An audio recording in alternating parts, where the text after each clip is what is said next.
एक जंगल में एक शरारती बंदर रहता था।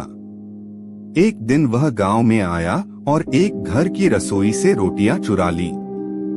लेकिन जैसे ही वह पेड़ पर बैठकर खाने लगा, नीचे एक भूखा कुत्ता उसे देखने लगा।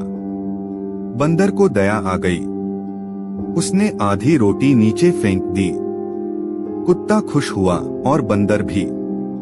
उस दिन से बंदर रोज कुछ न कुछ बांटने लगा।